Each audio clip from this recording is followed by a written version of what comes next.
I want to show you this fantastic little app for the iPad. It's called the Errorless Checkbook, and it's errorless because you can find errors that you made easier. And it works in both landscape and portrait mode. The first thing we're going to do, we start out with a blank page. There is only one account because you really don't need one. We'll start out with balance forward. Instead of proprietor, I'm going to change that to cash in, and I've set the date for February 14th, Valentine's Day. We'll say that we started. Oh, I forgot to enter an amount. Let's give ourselves $100.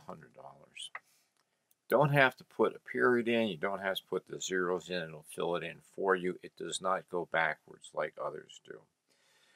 And we'll also add a balance for savings. We'll make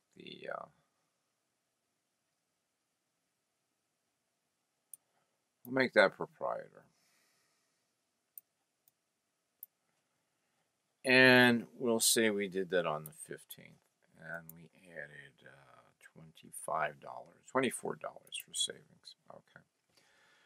Now, the savings account actually is a negative account. In order to put money in the savings account, what we have to do is we have to go to savings. That's our payee. And we'll do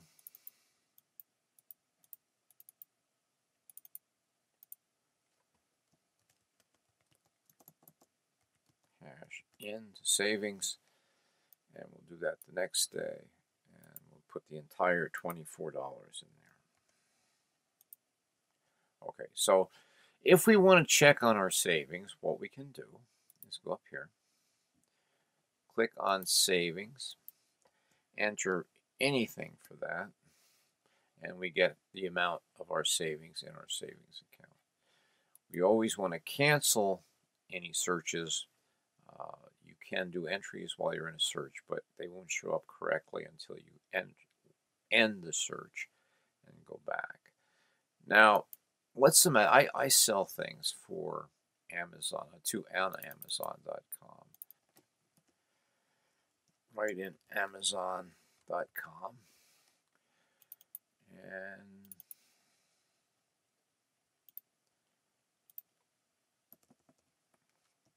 put in book sales, and we'll say we got $13. Well, actually, let's do this differently. Amazon charges a certain amount for shipping. Let's say our shipping cost is a 4-ounce book. It's going to cost us $2.67. So we'll put the $2.67 in, and we'll make this February 20th. March 2nd, that's fine, not too important. Okay, now we have that, but we also, that's how much we actually paid for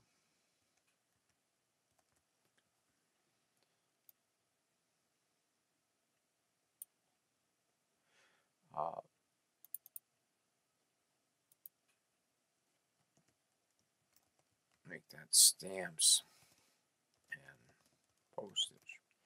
And let's add the category and add the payee, because I didn't add them before. Now we save this one, and it has it there. We can always access it very easily. Finally, I did make some money. I made $13 less, whatever. Let's just say make it $13 is how much I had left afterwards. Say the book was, make the payee Amazon, make it book sales, and we actually collected the money on the 3rd, so there's our book sales. Now, whenever we have a new entry from Amazon, let's say we sold one today, another one today, we can go to Amazon book sales and just enter the amount. Well, you always will have to do the cost, the postage, so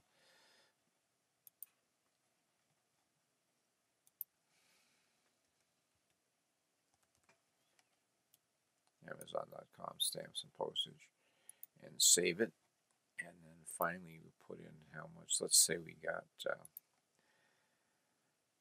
$13.50 for this book. You don't have to type in the last zero. And we'll put that there. And we made a mistake. The wheel turned. What can we do about that? Well, we want to make it 326 after 1417. So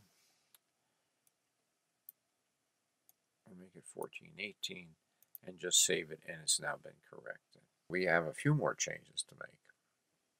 So let's edit it.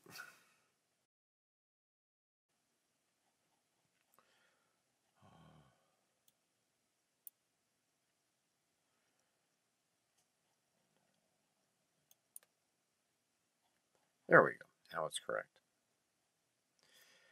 Now, if we were to add something, let's just do stamps. We did stamps for $1. We save it.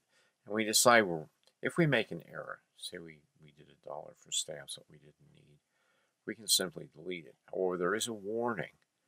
If you click no, nothing will happen. If you click OK, you then have to click delete in order to delete the item. Now, we have a few features. If, for example, you have transposed 52 cents and 25 cents, there's 52 and 25. Yeah, 52 and 25 would be 27. And we can search for those and find it.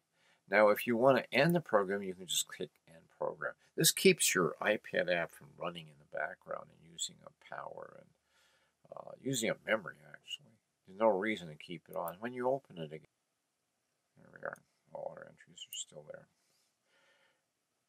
There are some instructions. If you need instructions about anything, there are a few instructions about some of the details in case you should forget.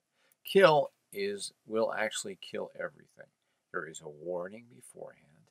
If you wanted to kill something, you click OK and then click Kill, and that will wipe out everything in the memory, and it will open up again to an empty screen. If we click No, then clicking Kill does nothing. It just recalls that screen. Wanted to show you one trick. I usually don't keep checking cleared when things clear because I don't write checks that I don't have the money for. People who want to see what their cleared balance is because they want to write checks before other ones are cashed, taking a big risk.